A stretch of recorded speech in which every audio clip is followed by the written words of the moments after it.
Okay, everyone, so here we are. Thanks for tuning in to part two. Hopefully, you all watched the first video, which is just a quick introduction to what I'm doing here. What I've done here is I've pulled some tarot cards that I want to sort of link to my WordPress blog on how to change the dynamics of our relationships. And I list four things. Oh, my birds are singing. I might have to put them outside for this. They'll be loud. There are four stages that I talk about in relationships that we have when we initially bond with people through trauma. And the four stages talk about how we can move out of a trauma bond and into healthy bonds. Again, I mentioned in the blog, it's certainly okay to bond with people over trauma and traumatic experiences. It's not bad or wrong. On the contrary, it's very validating, and it can really help us move away from cognitive dissonance. But I've pulled cards. Each row here, I have 4 rows and then some combinations on the side. These 4 different rows, and I'll go through each card as quickly as I can one by one. Each row represents a different stage that we move through from a trauma bond into a healthier bond. And when these cards come up in your spreads, you either want to get them out of the upright and into the reverse, or out of the reverse more often than not and into the upright as quickly as possible. And that when you see these cards, you really want to perk up and pay attention. These are cards that can help you manifest into living your best life. So I'm going to go through each card one by one and tell you why I pulled them and why they're in the particular row that they're in and why I associate them with the 4 stages. The first row up top represents stage 1, and that's about acknowledging and validating the pain of trauma within ourselves with another person. The second row is representative of stage 2, which is recognizing that we are a mirror for one another and what that might look like in a tarot spread and what you need to be focused on in stage 2 and moving through stage 2. And then the third row is stage 3. Oh my goodness, my birds really want to help. Stage 3 is about self-reflection, self-acceptance, and learning radical acceptance, which, ultimately radical acceptance means learning that being mindful of our true selves in the world and everything around us will help us manifest change if we want that to happen. And then the fourth row of cards down here at the bottom is stage 4, which is focusing on a connection that propels us towards manifesting healthy relationships and the best qualities that we ourselves embody and that our relationships should focus on. And then over here on this side are just some combinations that I want you all to keep in mind when you see these cards together, what they mean and why you want to see them, and how to make them appear for yourself. Because when the cards tell us something, it's just reflecting back to us what's actually going to happen in our lives. Why am I doing all this? Well, because it works. There is going to be a third video following this that will show you some different cards as well, that when those cards show up, they're warning signs that your relationship to yourself and others the cards are foreshadowing blockages and negativity. But let's get to these 4 rows and these 4 stages of moving through unhealthy bonds with others and ourselves and into healthy bonds, and how these different cards can represent that and why. So let's start with stage 1, which is corresponding to the blog, acknowledging and validating the pain of trauma within ourselves and others, and how so many of us do that in relationships. And I've chosen, there's so many cards that can be, quite frankly, very situational and representing just about any one of these stages. The truth is, I could have taken any single tarot card in the deck and put them in any row and made a connection, but I meditated and I prayed and listened very closely to Source and my guides, and my guides in the solar system, and they really help me with these. In the first row, I have the Tower, the Five of Cups, the Four of Cups, and the Three of Swords. And when these cards show up, they might be really speaking, if they're in a situation with a person, they might be kind of a tip off that you're in this stage of trauma bonding, which again, it is not bad or wrong to bond over trauma. It can really help us move away from cognitive dissonance. It can be very validating, but this is a stage that we never want to stay in very long. Source is very adamant with me about this, that it does not believe that we want to stay in a trauma bond with another person for very long, at least not indefinitely. So let's look at these cards. First card is the Tower. About halfway through the cycle, a little more. We can all have Tower moments at different times in our lives. These, in the tarot, Tower means a sudden dramatic event has taken place. It usually suggests there's a great change about to come into your life, and that change may very well be good. But in a very situational sense, the Tower means, well, look at it, it's the Tower. Good Lord, this guy, these people are falling out of a building. They're not walking out of it. They're not running out of it. They built a very tall tower on top of a mountain, got struck by lightning, boom. When the Tower card comes up between yourself and another person, that suggests a traumatic event happened between you and that person. Or if it comes up with another card, in relation to conversation, it could, when this card comes up, this card means trauma. If any card in the tarot means trauma, it's this mofo right here, the Tower. So when you see the Tower card, listen up. Something really important just happened in your life that is probably going to teach you a major lesson, and you need to pay attention to it. It's usually always in stage one of a bond in a relationship. You're going to talk about your Tower moments, right? Isn't that what you do on a first date? You talk about all the terrible shit that happened to you. Psychiatrists tell us not to do that, by the way, and yet we all do. I'm not saying avoid talking about these Tower moments, but make note of how often you have them in your life and who you have them with and how often you talk about them. They definitely can be very much part of stage one, where we acknowledge and validate that pain of trauma within ourselves and others. Another card to look out for that this inevitably leads to with ourselves and with each other in our conversations about traumas is the Five of Cups. Look at this poor guy. There are two cups behind him still full. There are 3 cups in front of him that have fallen down. This is about crying over spilled milk. This is about suffering a loss and being in pain over it, just being devastated by it. You're even praying about it. You're thinking about it. You're in reflection of it. But the key about this card is that right behind him, look, those 2 cups are still upright and full. He is focusing on the negative.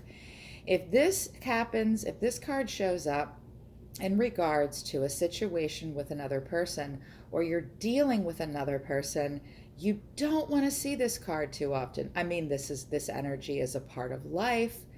This is number 5 in the Suit of Cups. And this happens, and these moments happen. We cannot avoid them, and we maybe shouldn't avoid them. And it's okay to step back and reflect about the pain that you've experienced. But this card really represents something that we don't want to do forever and ever, amen, with other people. You definitely don't want to sit around having these Five of Cups moments where you're focusing on what you've lost and not looking at what you still have. It can be unhealthy if this card keeps showing up for you people. This card showed up for Aries for the last several months. I'm pleased to say that I'm not seeing it as much for that sign. And it came up for, I think it came up for Scorpio or Capricorn too. It came up for Libra. It came up for me too. So we definitely have these moments, but these are not moments that we want to stay focused on. This is about somebody just falling to his knees, not looking at what's right there next to him and just focusing on the negative. You don't want to have a lot of Five of Cups with moments, people. It can really be part of stage one. We want to get away from this. Another card that we don't want to see tons of all the time is the Four of Cups, which comes before it. Again, similar. Look at those 3 cups in front of him, full. But what is this kiddo focused on? He's focused on something up that isn't real, that's coming out of the clouds. It's not firmly planted on earth like the other cups and like he is. This is something coming from above. This card talks about focusing on fantasies instead of reality.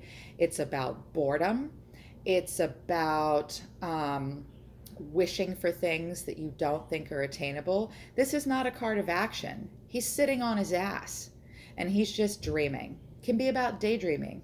Again, daydreaming isn't bad either, but how much of it do you really want to do? Do you want to daydream or do you want to manifest? You don't want to have too much of Four of Cups energy with people for very long either. This isn't brainstorming and thinking about ideas together. This is not the Eight of Wands. This is not an action card. This is focusing on something that either hasn't happened or happened and isn't happening now. It can be about focusing on the past as well. And you can look up all the deeper meanings of these cards. I recommend going to biddy.com. That lovely woman who created that site gives deep, and many different interpretations, all virtually any aspect of any tarot card you want to know. I would look into the Biddy definitions of these because it can mean a lot of things. But again, Four of Cups is an energy that you don't want to embody for very long. Unhealthy daydreaming, not focusing on what's right in front of you. Something that trauma bonds ultimately cause as they play out is this lovely card, the Three of Swords. This card has a bunch of meanings as well, or several, but ultimately it can be about love triangles. When this comes up, first and foremost, this is a love triangle. It's about infidelity, and it's about one thing separating 2 things from each other. Triangles are not so great most of the time, now are they? Triangulation is usually something that creates cognitive dissonance. You can talk about your Three of Swords moments, but what I find is that when I see a lot of people stay stuck in trauma bonds, and what I mean by that is when I do tarot card readings for people who want to know about love, and pretty much everyone that comes to me for a tarot reading wants to know what's going on in their love life. Those people that happen to have unhealthy relationships over and over again, like I have this one friend, I've been reading her cards off and on for 20 years. This card keeps showing up for her because she keeps trauma bonding with people. She has unhealthy bonds with her romantic partners, and this card ultimately manifests for her and so many other people every single time. Again, I would look up the deeper meaning of this card. Do you see the Three of Swords a lot in your readings? If you do, one of the causes of it might be that you're bonding with people over the wrong things for an inappropriate length of time. And that anyone that wants to bond with you over trauma instead of healthy things, ultimately that relationship is going to break down. And this card is going to show up, I kid you not, like 8 times out of 10. Anyone I do readings for, to include myself, that is involved in a trauma bonded relationship with someone, this card shows up. If you see this card, you might be operating under a trauma bond with a person. Otherwise, this might not be showing up to begin with, okay? So again, cards that really represent that first stage: the Tower, the Five of Cups, the Four of Cups, and the Three of Swords. Stage 2, recognizing that we are a mirror for one another and what that might look like in tarot. The Two of Cups. Now, if you know anything about tarot, you might wonder why I would put this here in stage 2 and not in stage 1. Well, I thought about it. I've thought about it quite a bit. When the Two of Cups comes up, it usually means you think that relationship, romantically or otherwise, is all the things. They're looking contently at each other. There's these 2 cups, water energy, suggesting a union of the mind and the heart, a deeper soul connection. But what the Two of Cups really means for me, ultimately, when we're thinking of ourselves, is that one of them is looking into a mirror, and that they are looking at one another. Why do we bond with others? Why do we look at each other and think, oh, this is a twin flame moment? Like Two of Cups represents a twin flame moment. Well, maybe it does. It often really does. But when this card shows up, it usually, when I go back and look at the spreads and look at the people that I'm reading for, what it really suggests is that we were looking deep into someone else's eyes because their cup and their image mirrored ours, and we are deeply attracted to it. When Two of Cups comes up, ask yourself why that person is that twin flame energy. Why do you think you match them cup for cup? What do you see when you look in their eyes? And what kind of a mirrored image are you getting? Is it healthy? Is it negative? When this card comes up, I really want everybody to step back and further examine what it is they see when they look at this other person, and what the energy that you're reflecting back and forth to each other really means. Another card that really shows up when we are recognizing that we're mirroring each other's pain and being stuck maybe a little bit in that phase, I see this a lot. Ten of Swords. Again, with the Three of Swords, same deal with the Three of Swords. Look at this poor guy. He's often in a pool of blood. There's a deer over there suggesting a holy totem animal is watching him. These Ten of Swords are driving into him. This guy has been betrayed. He's been stabbed in the back. He is in an enormous amount of pain and suffering. This card comes up so many times when it is in relation to a connection between two people where there is a trauma bond. Someone is focusing on this pain within themselves or within you. Someone is helping you focus on it, and someone is helping you stay stuck. When I see this Ten of Swords for a sign or a situational reading for a person over and over and over again, I strongly suggest that whatever's fueling it within their relationships is someone that's helping them stay here. This is an energy that we don't want to stay in the manifestation of forever and ever. Amen. Again, we need these moments. This is the 10, and the suits run from Ace to King. This is halfway through. Normally, grown-ups, adults, eventually feel this kind of pain halfway through their lives. I'm not saying that we shouldn't have a Ten of Swords moment. We usually need them to learn and grow. But they keep happening for people over and over again that are involved in unhealthy connections. You want to keep these cards from showing up this way. And if they do show up, you maybe want it to show up in the reverse. When you finally realize that you're mirroring back to each other pain, and you want to manifest a different image between yourself and other people, I want you to look out for this card, the Seven of Cups. First and foremost, it can mean watch out for illusions in your life.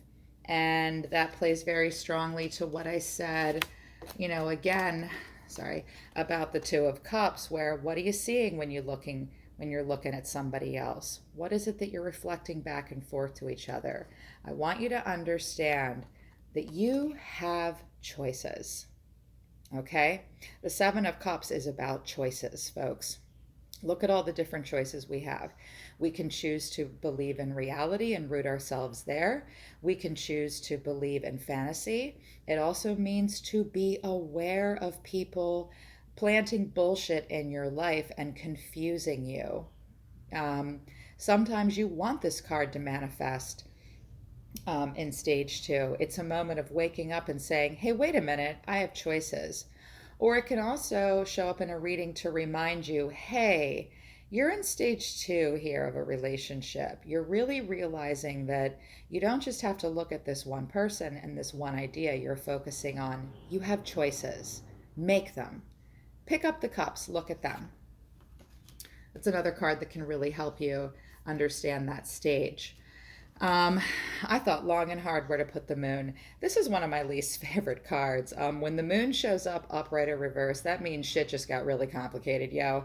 The moon is about secrets and lies. The moon is about having the truth revealed, either in the reverse or in the upright. And trauma bonding can really keep the best parts of ourselves and the working mechanisms underneath, see right there, hidden in moonlight. This is also about illusion, again, lies. When this card shows up, you need to really watch out. I always watch out. That's just me personally. I'm not a fan of the moon. It means somebody lied to me, or I'm going to find out that somebody lied to me. It's a good thing to find out, but again, the reason I put it in my stage 2 is that you need to watch out for lies. You need to recognize them, especially the lies we tell ourselves when we are having these relationships. Try to make the person you're looking at yourself, not somebody else, and drink from your own cup. Okay? 2 of Cups energy is great, but it's not all the things. You need to look in your own mirror at yourself, because when you do, you move on to stage 3, which is self-reflection, self-acceptance, and learning radical acceptance.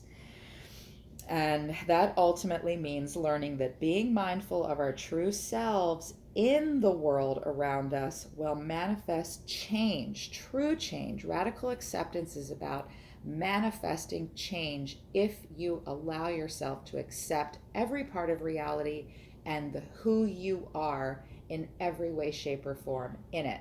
Please look up radical acceptance. Please look up dialectal therapy and how you can learn to physically create radical acceptance through actions and practices and even exercises and rituals in your life.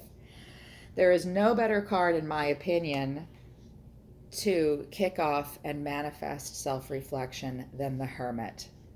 Love it when this card comes up. It can be very situational and mean being lonely or being alone. It can mean isolating yourself. But in regards to stage 3, the Hermit is about going on a journey within. We have got to go through stage 3. We have got to have self-reflection. During this time of being alone and going deep within, that's when we learn to radically accept who and what we really are. When this card comes up, I always know that person is going within and really doing some deep, hard work. And I always want to see it in the upright. Because sometimes in the reverse, it can mean you're isolating yourself. It can mean you're isolating yourself, this way as opposed to in the reverse. But for the most part, when I see this card, even if it means a person's isolating themselves, hopefully it also means they're doing some deep inner soul searching while they're doing it. When this card comes up, it's badass. Another card that I really like, that I feel like represents part of the phase of self-reflection and self-acceptance, is the Four of Swords. It looks a little tough, like what's about to happen to this guy. This guy's asleep. This guy's dreaming. The Four of Swords is about rest and recovery, recuperation. And during that time, you can rejuvenate and get to a spiritual awakening. Four of Swords in and of itself doesn't necessarily mean a spiritual awakening, but if you're in hermit mode, like that Hermit card, and then you go within and really treat yourself well, be kind and gentle on yourself, allow yourself to meditate. This card also means meditation and prayer sometimes too, usually. You're really reflecting. This card also represents going on a spiritual journey, which is something we all kind of have to do. We have to go on a spiritual journey within to radically accept who we really are. It's in a Four of Swords moment that we can come to realizations and really look at ourselves hard in the mirror and recognize we don't need to look at anybody else. We need to look at ourselves. And the blog talks more about it in stage 3. The Hierophant is also a card that I believe represents this in relationships, this stage of self-reflection. I really like the Hierophant in reverse. The message of the Hierophant in reverse is you are your own best teacher. And I believe that. It's not always true, but the lessons we teach ourselves, can learn for ourselves, surely can be the ones that really stick with us. Hierophant has a couple different meanings. It can often mean something very different than what I'm saying it means. Situationally, it can mean the marriage card. You know, you're going before a priest. It can be about a bond of marriage. It often is. It's also, the Hierophant is educational. It's about going to school. It's about educating yourself, which I think is great in a stage of self reflection, because you do want to move out of that Four of Swords energy of recuperation and then start to really get smart about who you are. This card can represent therapy. This card represents a mentor. This card represents a formal education. All good things when really getting to know yourself and radically accepting yourself. But ultimately, I pulled it because I wanted to talk about it in the reverse, meaning you're your own best teacher. Go within and really listen to yourself. When the Hierophant card shows up in readings, I always see that as often, not always, I'm sorry, often, depending again on the situation. This card usually means somebody's wising up, somebody's trying to learn, someone's trying to improve, someone's seeking help and gaining knowledge. That's going to help you radically accept. That's going to help with self acceptance and reflection. The last card in this stage 3 is the Death card. Death is a part of life. Death is something that we experience, literally and metaphorically. When the Death card comes up, it means the ending of a cycle and the beginning of another. When it comes to our trauma, there are things that we must do. And the last thing we need to do is let it die. There are 4 things we can do with pain. We can suppress it. We can project it. We can let it die. And, or we can, oh gosh, what's the other? There are 4. I just talked about it with Source before. Hang on a second. Right, of course, I've said it a million times. We radically accept it. If you want to radically accept something, and a truth, you cannot suppress it, you cannot project it, you have to radically accept it, and only then will the death of that pain occur. And the Death card is really important. When I see the Death card, I know that a bad cycle is probably coming to an end for a person, and it makes me happy and it excites me. You have to radically accept things, not suppress or project them. Must radically accept to let pain die. Let the death happen. It's important. Because when you do that with these phases, then you can move to phase 4, which are cards that are down here that I just showed you, and I'll pull them up one by one. And stage 4 is focusing on a connection that propels us towards manifesting healthy relationships and manifesting our best qualities into reality and living our best lives.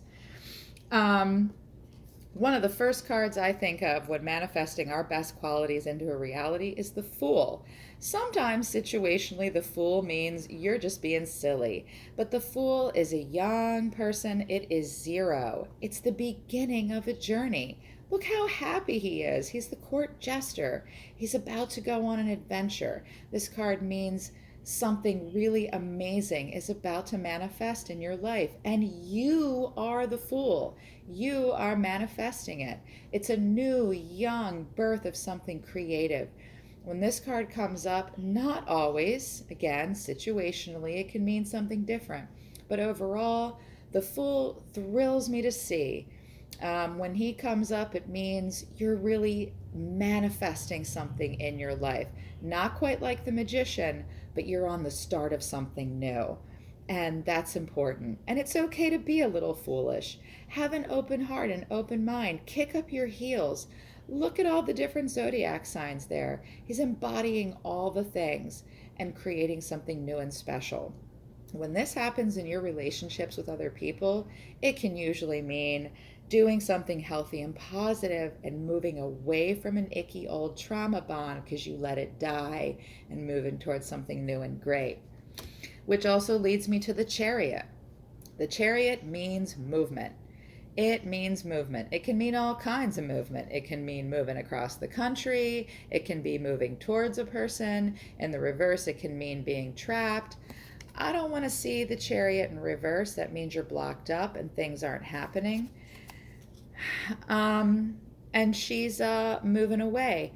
One of the sphinxes is gold and one is black, which means yin and yang. She's considering all things and she's in motion. You want your relationships and your life to be action. The Chariot is the card of manifestation. It is the card of movement. The only thing that represents movement and manifestation more to me is the Magician. And I didn't pull him up here because I had to make some choices, and I thought the Fool was more important. Again, so many cards I could have put in this last row of how to focus on a connection that propels us towards manifesting, but the Chariot really talks about action and forward motion in your lives. You want to see this card in your life as often as possible, ladies and gentlemen. Another card you want to see manifested in your life is the Four of Wands. Look at this happy family by the water. They're about to embark upon or engage in a summer festival of happiness. This card means starting a new creative project with a person that's very fruitful and prosperous. It can mean the birth of a child. It can mean a couple of different things, but basically the Four of Wands almost always means focusing on happy unions and celebrating them. You want to celebrate with your family and the people that love you and that you love in a festival-like setting as often as possible. It is in the doing, which I talk about in the blog, and doing activities together that look like this with those closest to you and your family especially, that will make you healthy and create healthier bonds. Spend time with the people that you love and that love you the most. They're going to bring out the best in you. Have Four of Wands moments as often as possible. Another one very similar to Four of Wands, almost identical to me really, in a lot of ways, is the Three of Cups. Look at these silly ladies and their cups. The cups are pouring into another one. This is a group event. This is a party. When this card comes up, you're about to go to a big 4th of July picnic. You're about to laugh and have drunken merriment with friends. Sometimes it can come up in the reverse, which is kind of like it was all fun and games until somebody got wasted and got a DUI. You don't want to see those moments happen. You don't want the Three of Cups to come up in reverse. If you see the Three of Cups come up in reverse, this is a huge warning sign that you are not engaging in healthy relationships with whomever you're doing this Three of Cups with. It can mean some other things, like literally a party gone wrong and people crossing a line with each other. But ultimately, you want to see it like this: celebration, spending time with loved ones, and physically doing. Party together, go out together, laugh together, create together. Again, there were some other cards that I wanted to pull in, like 5 and 8 of Wands. I really wanted to pull those cards in too, because those mean teamwork, but I couldn't pull every card in the deck. But yeah, 5 and 8 of Wands can be about teamwork and a group project and new ideas. Look up those too, but ultimately you want to focus on good feelings with people. Another Cups card that I really think talks about manifestation of healthy relationships when you see them is 6 of Cups. This is about old bonds with old friends. When this card comes up, it usually means that soon to come will be a family reunion or a family get-together. It's about reminiscing about the good times between yourself and those you love. People, we really want to have 6 of Cups moments in our relationships, okay? You absolutely want to be getting together with your oldest, nearest, and dearest friends and family, with your cups all overflowing, with nothing but your healthiest and best qualities, in celebration and reminiscing on the happiest times of your life. This card really also fully embodies focusing on connections that propel you towards healthy and happy times in your future. Look back at those past relationships that are really great. Two cards that I want to always see together at the same time that I pulled together that I want to show you is Strength, Leo energy. You don't even need me to explain what the Strength card means. It can mean a lot of things, but it means you need to be strong. And the Lovers. When it comes to romantic relationships, when I see the Lovers, I either want to see Temperance or Strength next to it. Temperance, the card Temperance, you can look that up on biddy.com, or Strength next to the Lovers. If you want to manifest this partner, and you know we all do, good Lord, look at these two. This is Mars and Venus, and you know what they're about to do. Look at the dolphins jumping, the stars and the sun are shining. He's about to rip her clothes off. Everybody wants this, right? Everybody wants this card. Well, so do I, and I want it for you. But when I see this card very close by, I want to see Strength. And I want to see Temperance. I might even want to see Justice too, because that means it's fair and balanced.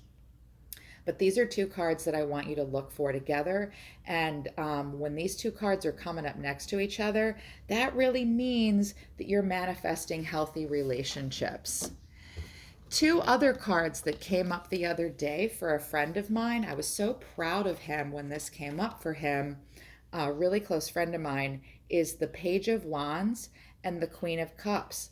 The Page of Wands is a young person that's heralding a great new idea and manifesting it with action and bringing you an idea. He's a herald.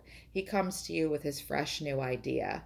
And the Queen of Cups is a benevolent woman. She's holding her tummy. It often represents pregnancy or childbirth, but the Queen of Cups represents a person, of course it's a water sign, that's pouring out with ease. She's holding that one big heavy cup. Sometimes she's gets to the point where she's pouring too much. There are some deeper meanings to this card, but overall, when I see these two cards together, and I saw it for my friend, it made me think of this is a healthy manifestation.